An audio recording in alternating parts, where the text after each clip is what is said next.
Hello student, success coaching classes में आपका स्वागत है। तो आज हम लोग डिस्कस करने वाले हैं क्लास 12 का हिस्ट्री, जो आपका 14 फरवरी का एग्जाम होने वाला है। इस वीडियो में आपको बताने वाले हैं 2023 में जेक बोर्ड के द्वारा जो आपका 2 नंबर, 3 नंबर और 5 नंबर वाला सवाल आपको पूछा गया है, वो आपको बताने वाले हैं। तो आपका एग्जाम के लिए बहुत ज़्यादा इंपॉर्टेंट है, तो वीडियो को स्किप करने की गलती बिल्कुल भी मत करिएगा। वीडियो में जितना भी क्वेश्चन सभी आपके बोर्ड एग्जाम के लिए बहुत ही ज़्यादा इंपॉर्टेंट है। चलिए हम लोग वीडियो को स्टार्ट करते हैं।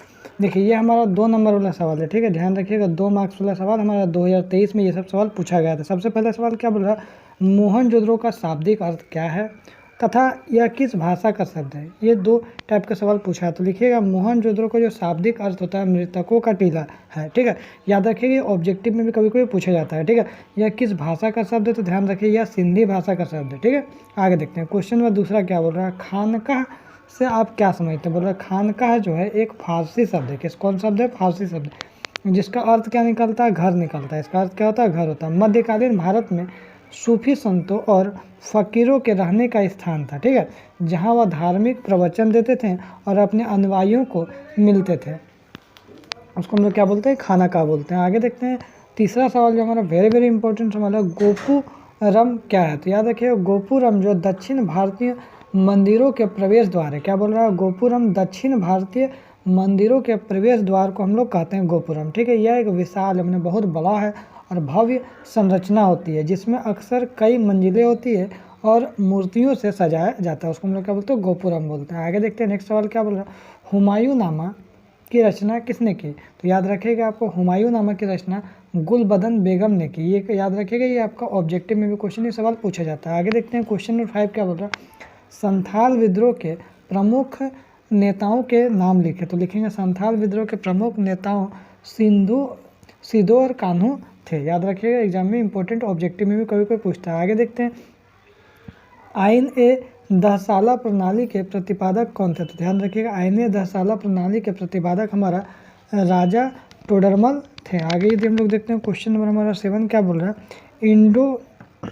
इंडो सारासेनिक स्थापत्य शैली को भारत क्या बोल रहा है, इंडो सारासेनिक स्थापत्य शैली का भारत में 2 उदाहरण दीजिए। तो लिखेंगे आंसर, इंडो सारासेनिक स्थापत्य शैली के 2 उदाहरण हैं, मद्रास उच्च न्यायालय और मैसूर पैलेस हो जाएगा, प्लेस, ठीक है।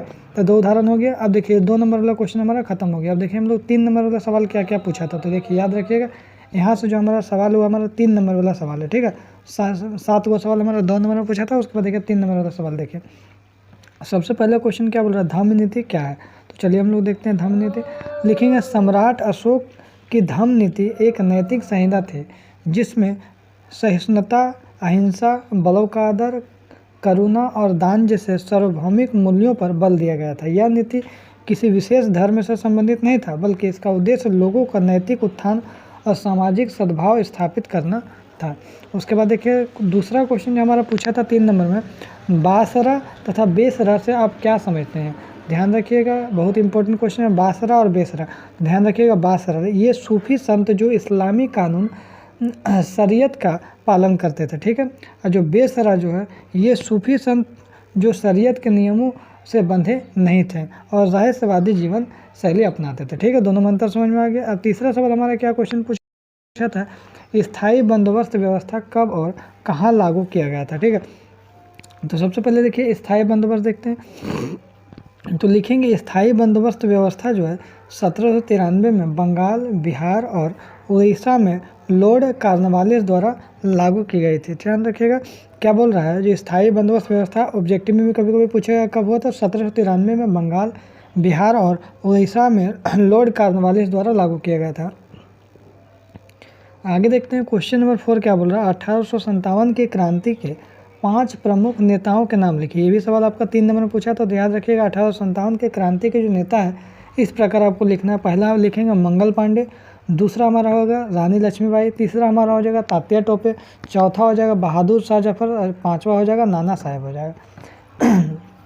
अब आगे देखते हैं क्वेश्चन नंबर 5 क्या बोल रहा है, सरदार वल्लभ भाई पटेल को भारत का लौह पुरुष क्यों कहा जाता है। ये भी सवाल आपका 3 नंबर में सवाल पूछा था।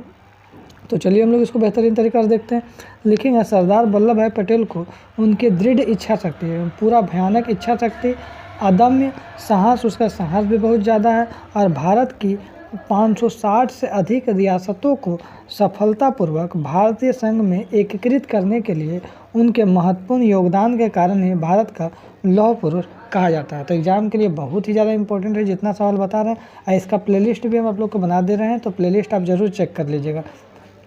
आगे देखते हैं क्वेश्चन में 6 क्या बोल रहा है। तो क्वेश्चन नंबर 6 क्या बोल रहा है, भारत में मुगल वंश की स्थापना की संक्षिप्त जानकारी दीजिए। ये भी क्वेश्चन आपका बोर्ड एग्जाम के लिए बहुत ही ज़्यादा इंपॉर्टेंट सवाल है, तो ध्यान रखिएगा।